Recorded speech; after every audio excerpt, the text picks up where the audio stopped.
कानपुर के एक दंगल के आयोजन में पहुंचे सपा नेता आरएस कुशवाहा, साधा बीजेपी पर जमकर निशाना।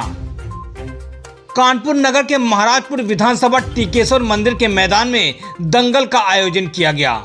इस दंगल में महाराजपुर विधानसभा के सपा प्रत्याशी और दावेदार मनोज कुमार शुक्ला के नेतृत्व में किया गया आयोजन। इस दौरान सपा नेता आरएस कुशवाहा वहां मौजूद रहे। उन्होंने बीजेपी सरकार पर जमकर निशाना साधा और बताया कि समाजवादी पार्टी की सरकार इस बार पूर्ण बहुमत से आ रही है। योगी सरकार पर निशाना साधते हुए कहा कि महिलाएं सुरक्षित नहीं हैं, अपराध चरम सीमा पर है, महंगाई से जनता परेशान है।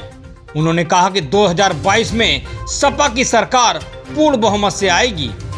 Bureau report Kanpur. इस कुश्ती का हाथ मिलवाने के लिए हमारे मुख्य अतिथि इस कुश्ती का हाथ मिलवाया जाएगा।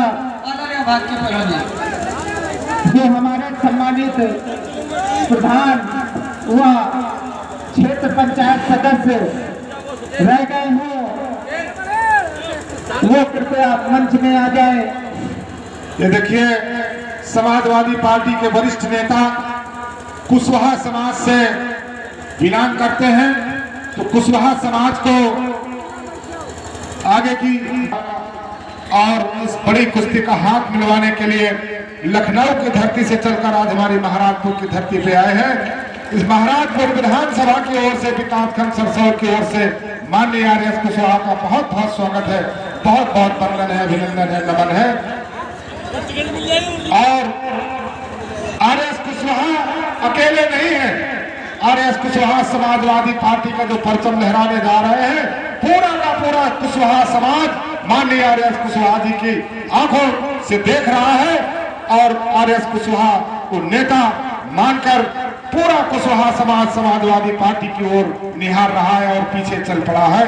ऐसे माननीय आरएस कुशवाहा को बहुत बहुत बधाई है, धन्यवाद है।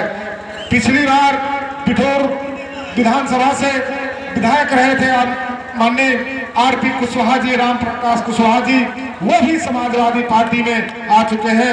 उनका भी समाजवादी पार्टी की ओर से, समाजवादी परिवार की ओर से बहुत बहुत स्वागत है, वंदन, अभिनंदन है। कुलदीप ले लो।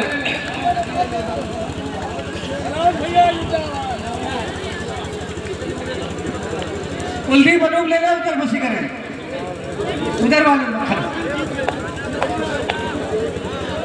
क्या लगता है आगामी विधानसभा चुनाव में समाजवादी पार्टी सरकार बनेगी? 2 मिनट।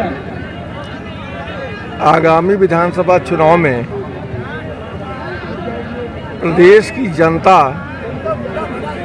जो माननीय राष्ट्रीय अध्यक्ष जी के कार्यक्रमों में भारी भीड़ के साथ इकट्ठा हो रही है, रात 10 बजे भी अगर कार्यक्रम होता है, 11 बजे भी कार्यक्रम लास्ट में पहुंचते हैं, तो लाखों की भीड़ मैदान में और मैदान के बाहर उनके इंतजार में खड़ी रहती है, कोई टस से मस नहीं करता।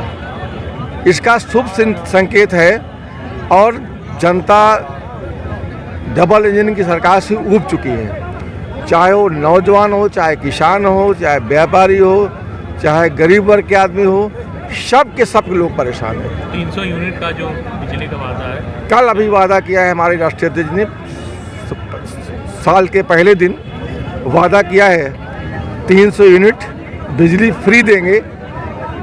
और साथ ही साथ जो पानी की, पहले पानी फ्री देती थी समाजवादी पार्टी सरकार, उसका कोई चार्ज नहीं लेती थी, पहले की तरह फिर से सारे किसानों को पानी भी मुफ्त दिया जाएगा खेतों में। और ये दो ही नहीं है, राष्ट्रीय अध्यक्ष ने कहा कि आगे भी मैनिफेस्टो में तमाम जनहित की योजनाएं हम जोड़ते जाएंगे। सरकार में भी आपने किसानों का जिक्र किया, उनकी हत्याएं हुई और तमाम, तो क्या लगता देखिए, है कि किसानों के बेटे को सजा होगी या किसानों के मामले में जो सही माने में किसान का मसीहा उभर के आए हैं, वो हमारे पार्टी के राष्ट्रीय अध्यक्ष श्री अखिलेश यादव जी हैं। उन्होंने जब जब किसान आंदोलन चले हैं, 14 महीने से दिल्ली को घेरे था किसान, किसी ने किसान की से बात करने की जरूरत नहीं समझी। इतना घमंड तो किसी भी सरकार है, और किसान भी देश का वोटर भी है, तो अगर किसान कोई बात कहना चाहता है, उनकी बात सुनी जानी चाहिए थी।